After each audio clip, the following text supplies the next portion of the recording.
বিসমিল্লাহির রহমানির রহিম। প্রিয় দেশবাসী, আসসালামু আলাইকুম। গৌরবজনক এই ঐতিহাসিক মুহূর্তে বাংলাদেশের সাহসী ছাত্র জনতাকে বিরচিত অভিনন্দন। হাজারো শহীদের প্রাণের বিনিময় জনতার ঐতিহাসিক এই বিপ্লবের মধ্যে দিয়ে গণহত্যাকারী খুনি হাসিনার পতন হয়েছে, রাহুমুক্ত হয়েছে আমাদের প্রিয় বাংলাদেশ। জনতার বিপ্লবের প্রথম ধাপ চূড়ান্তভাবে সফল হয়েছে। লাখো শহীদের প্রাণের বিনিময়ে অর্জিত বাংলাদেশ কখনো পরাজয় মানতে পারে না। এই ঐতিহাসিক বিপ্লবের মধ্যে দিয়ে আবারও প্রমাণিত হয়েছে, দল মত নির্বিশেষে সকলে ঐক্যবদ্ধ থাকলে এই বাংলাদেশকে কেউ কখনো পরাজিত করতে পারে না, পারবে না।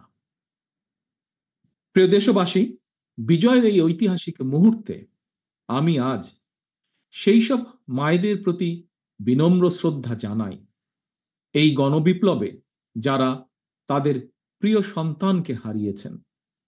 এভাবে গত 15 বছরে ফ্যাসিবাদী শাসনকালে অনেক সন্তান তার প্রিয়তম পিতাকে হারিয়েছেন, অনেক স্ত্রী প্রিয়তম স্বামী হারিয়েছেন, গুম খুন অপহরণ করে অসংখ্য মায়ের বুক খালি করে দেওয়া হয়েছে।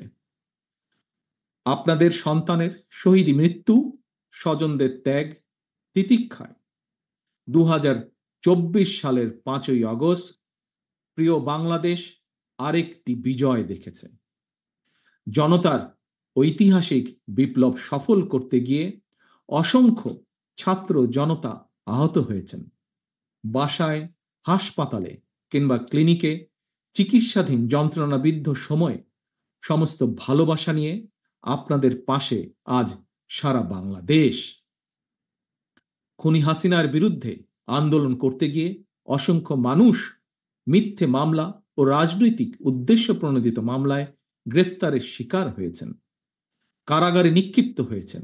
আমি অবিলম্বে তাদের বিরুদ্ধে দায় করা সকল মামলা প্রত্যাহার এবং তাদের কারামুক্তির দাবি জানাচ্ছি। একই সঙ্গে ছাত্রছাত্রীরা যাতে আবার স্বাভাবিকভাবে হলে, হোস্টেলে, ক্লাসে ফিরতে পারেন এবং পরীক্ষায় অংশ নিতে পারেন, আশা করি সেই পদক্ষেপ দ্রুত গ্রহণ করা হবে। প্রিয় দেশবাসী, দেশের 18 কোটি মানুষকে জিম্মি করে 12.5 কোটি ভোটারের ভোটের অধিকার কেড়ে নিয়ে বাংলাদেশকে তাবেদার রাষ্ট্রে পরিণত করা হয়েছিল। হত্যাকারী, গণহত্যাকারী খুনি হাসিনার পতনের মধ্যে দিয়ে জনগণ তাদের গণতন্ত্র, মানবাধিকার, লুণ্ঠিত ভোটের অধিকার পুনঃপ্রতিষ্ঠার পথ সুগম করেছে। এর মধ্যে দিয়ে জনগণের বিপ্লবের প্রথম ধাপ সফলভাবে সম্পন্ন হয়েছে। এরপর একটি অবাধ সুষ্ঠু নির্বাচনের মধ্য দিয়ে যেদিন দেশের 12 কোটি ভোটার নিরাপদে নিশ্চিন্তে ভোট দিয়ে জনগণের কাছে জবাবদিহিমূলক সরকার প্রতিষ্ঠা করতে পারবে, রাষ্ট্র, সরকার, শাসন প্রশাসনে মুক্তিযুদ্ধের মূল মন্ত্র সাম্য, মানবিক মর্যাদা প্রতিষ্ঠিত করতে পারবে, সর্বোপরি একটি গণতান্ত্রিক বৈষম্যহীন রাষ্ট্র সমাজ গড়তে পারবে, তখনই জনতার ঐতিহাসিক বিপ্লবের চূড়ান্ত সফলতা আসবে।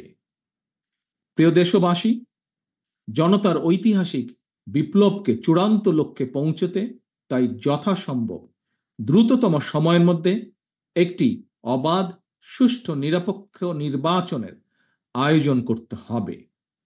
জনগণের দ্বারা নির্বাচিত প্রতিনিধিদের কাছে দ্রুততম সময়ের মধ্যে অবশ্যই ক্ষমতা হস্তান্তর করতে একটি অবাধ, সুষ্ঠু নির্বাচন আয়োজনের জন্য বিএনপি সহ বাংলাদেশের প্রতিটি গণতান্ত্রিক রাজনৈতিক দল সব রকমের সহযোগিতা করবে।